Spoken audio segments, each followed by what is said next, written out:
আমরা যে জায়গাটায় আছি এটা হচ্ছে আপনার বোরাইয়ের পরে মির্জাপুরে, এবং এই জায়গাটায় যে দেখছেন মানে হেক্টরের পর হেক্টর জমি আপনারা দেখছেন পানিতে পরিপূর্ণ।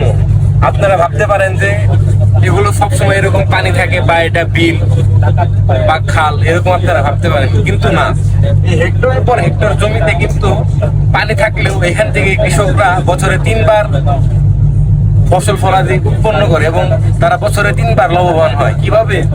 যখন এই বর্ষার মৌসুমে তারা হেক্টরের পর হেক্টর জমিতে মাছ চাষ করে বিভিন্ন ধরনের, এবং এগুলো বিলের মাছ হিসেবে কিন্তু বাজারে বিক্রি করা হয় এবং এগুলোর ভালো একটা দাম পাওয়া যায়।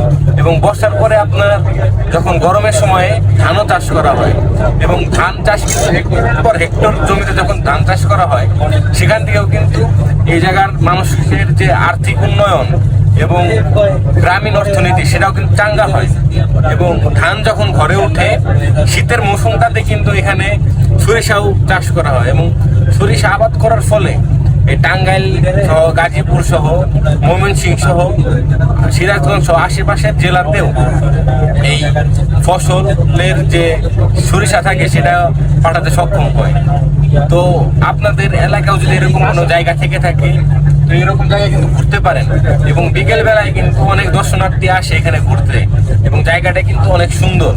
তো আপনারা আসতে পারেন এই মির্জাপুরের এই জায়গাটায় ঘুরতে, এবং এটাকে বলে জলকুটির। ধন্যবাদ।